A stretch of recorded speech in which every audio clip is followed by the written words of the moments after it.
భూభారతి చట్టంపై ఈరోజు పెంచుకల్పేటలో సభ నిర్వహిస్తున్న పరిస్థితి. అయితే దీని అనంతరం ప్రజల్లో రెస్పాన్స్ ఎట్లుంది, ఎమ్మెల్సీ ఏం చెప్తాడో ఆదిలాబాద్ ఎమ్మెల్సీ దండే విఠల్ మనతో ఉన్నాడు, మాట్లాడు అన్న. ఏంటి ఈ రోజున మరి తెలంగాణ రాష్ట్రంలో వచ్చినటువంటి నూతన రెవెన్యూ చట్టం భూభారతి 2025న రెండో విడతలో మరి కొమరంభీం ఆసిఫాబాద్ జిల్లాలో పెంచుకల్పేట మండలాన్ని పైలట్ ప్రాజెక్టుగా తీసుకోవటం, మరి ఈ మండలంలో అవగాహన సదస్సు కోసం ఇచ్చేసినటువంటి గౌరవ రెవెన్యూ శాఖ మంత్రులు పొంగులేటి శ్రీనివాసరెడ్డి గారికి, అదేవిధంగా మా జిల్లా ఇన్ఛార్జ్ మంత్రివర్యులు సీతక్క గారికి కూడా మనస్ఫూర్తిగా కృతజ్ఞతలు తెలుపుకుంటూ, మరి గత 5 సంవత్సరాల నుంచి కూడా ఆనాటి ప్రభుత్వం ఏదైతే ధరణి అనేటువంటి చట్టం తీసుకొచ్చి ప్రజల్ని అయోమయంలోకి, గందరగోళంలోకి తీవ్ర నష్టం చేసిందో, మరి ఈ రోజున ఈ ప్రజాప్రభుత్వం ఆ ధరణి చట్టాన్ని రద్దు చేస్తూ మరి తెలంగాణ రాష్ట్ర ప్రజల భూమి యజమానుల హక్కులను పరిష్కరించే విధంగా, కాపాడే విధంగా కూడా ఒక నూతన చట్టం తీసుకురావడం జరిగింది. ఈ చట్టం అవగాహన సదస్సుకి మరి గౌరవ మంత్రి గారు రావటం, ప్రజలు కూడా అందరూ ఒక ఆశాభావాన్ని వ్యక్తం చేస్తున్నారు.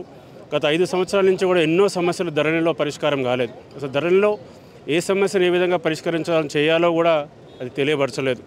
ఒక రకంగా అధికారులు కూడా అయోమయ స్థితిలో ఉండే, అధికారులు కూడా కట్టబెట్టలేదు ధరణి చట్టం. అది ఈ రోజున ఈ భూభారతిలో అన్ని సమస్యలకు కూడా ఒక పరిష్కార మార్గం దొరికే విధంగా, అదేవిధంగా ఇంకా కూడా ఈ చట్టాన్ని ఏదైనా సవరించాలి, ఇంకా కూడా మెరుగుపరచుకోవాలని అనుకుంటే, ఇప్పుడు ఏదైతే పైలట్ మండలాల కింద తీసుకొని వీటిల్లో సమస్యలను స్వీకరిస్తున్నారో ఆ సమస్యలను పరిష్కరించే సమయంలో మార్గంలో ఏదన్నా మరి ఈ చట్టాన్ని కూడా ఇంకా కొంచెం మరి రూపుదిద్దుకోవాలనుకున్నా కూడా, లేకపోతే ఇంకా కూడా చట్టాన్ని సవరించుకోకుండా చేసుకుంటూనే ఉండాలనే ఉద్దేశంతో ముందుగా పైలట్ మండలాలను ఎంచుకోవడం జరిగింది.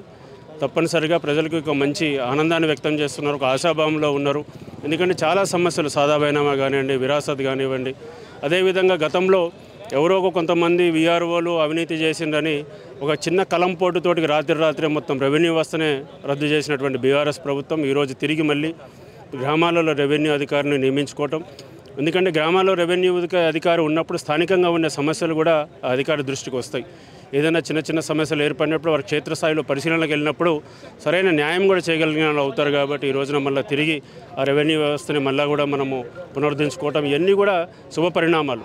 నాకైతే తప్పనిసరిగా నమ్మకం ఉంది, ప్రజలకు నమ్మకం ఉంది. ఎన్నోటువంటి దీర్ఘకాలిక సమస్యలకి భూభారతి చట్టం ద్వారా పరిష్కార మార్గం వస్తుందని, అదేవిధంగా తెలంగాణ రాష్ట్రంలో ఉన్న భూమి యజమానులందరికీ కూడా హక్కులు పరిరక్షించుకునే విధంగా కూడా ఈ భూభారతి చట్టం ఉంటుందని కూడా ఆశాభావాన్ని వ్యక్తం చేస్తూ, మరి ఈ రోజున ఈ కార్యక్రమానికి పెద్ద ఎత్తున రైతు సోదరమణులు అందరూ కూడా. ఒక విషయం చెప్పండి అన్న, మీరు మాట్లాడుతూ మా గ్రామాల్లో ఇందిరమ్మ ఇండ్లు కట్టనీయట్లేదు, ఫారెస్ట్ అధికారులు ఇబ్బంది పెడుతున్నారు, ఏంటి అసలు ఈ సమస్యలు ఏంటి? అంటే సిరిపూర్ నియోజకవర్గంలో 7 మండలాల్లో మన ఆదర్శ గ్రామాలుగా తీసుకుంటే 3 మండలాల్లో ఉన్నటువంటి రిజర్వ్ ఫారెస్ట్లో ఉన్నాయనే దృష్ట్యా సిరిపూర్ మండలంలో ఉన్నటువంటి మేడిపల్లి, కాగందర మండలంలో మాలిని, బెజ్జూరు మండలంలో ఉన్న సుష్మీర్ గ్రామాలలో కూడా మరి కొంత ఈ గ్రామాలలో కనీసము మరి పునాదులు వేయడానికి గుంతలు కూడా తవ్వనట్లేదు. కొన్ని గ్రామాల్లో బేస్మెంట్ లెవెల్ అయిన తర్వాత కూడా ఆపడం జరిగింది. మా విజ్ఞప్తి ఒకటే ఫారెస్ట్ అధికారులతో, ఆ గ్రామాలలో కొత్తగా వెలిసినటువంటి గ్రామాలు కావు, కొన్ని దశాబ్దాలుగా 4-5 దశాబ్దాలుగా కూడా అక్కడ ఆ గ్రామాల్లో ప్రజలు ఉంటా ఉన్నారు. వారు కొత్త స్థలంలో కూడా ఇల్లు నిర్మాణించుకోవట్లేదు. ఈ రోజున ఇల్లు వచ్చిన ఆనందంలో ఉన్న ఇంటినే పడగొట్టి దాని స్థానంలోనే ఇందిరమ్మ ఇల్లు కట్టుకుంటున్నారు. కాబట్టి మేము గౌరవ రెవెన్యూ శాఖ మంత్రి వారు, అదేవిధంగా ఇన్ఛార్జ్ మంత్రి వారు కోరటం జరిగింది ఫారెస్ట్ అధికారులకు స్పష్టమైన ఆదేశాలు ఇవ్వాలని చెప్పి. ఎందుకంటే తప్పనిసరిగా ఒక 40-50 సంవత్సరాల నుంచి అక్కడ ఉన్నటువంటి గిరిజన గ్రామాలలో తప్పనిసరిగా వారికి మరి శాశ్వతంగా ఒక గుడ్డు ఉండే విధంగా కూడా మనము మరి ఏ విధంగా అయితే గిరి వికాస్ ఇస్తున్నాం, అదేవిధంగా ఇందిరమ్మ వీటన్నిటి కూడా ఏర్పడవలసిన అవసరం ఉన్నది. గిరిజనుల అభివృద్ధికి ఈ కాంగ్రెస్ ప్రభుత్వం ఫస్ట్ నుంచి కూడా చిత్తశుద్ధితో ఉన్నది. అదేవిధంగా ఫారెస్ట్ అధికారులు కూడా కొంచెం సమన్వయంతో, కొంచెం ఓపిక సహనంతో కూడా వ్యవహరించవలసిందిగా గౌరవ మంత్రి గారు కూడా ఆదేశాలు ఇవ్వడం జరిగింది. తప్పనిసరిగానే ఆ సమస్య కూడా పరిష్కారం అవుతుందని కూడా మేము భావిస్తూ ఉన్నాం. ఇది పరిస్థితి. కొన్ని గ్రామాల్లో కనీసం ఇందిరమ్మ ఇండ్లు శాంక్షన్ అయితే అది కట్టనిచ్చే పరిస్థితి లేదు. అది కట్టనిచ్చే విధంగా ఇప్పటికే అధికారుల దృష్టికి మేము తీసుకెళ్ళాం. ఆయన ఇబ్బంది పెడుతున్నారు.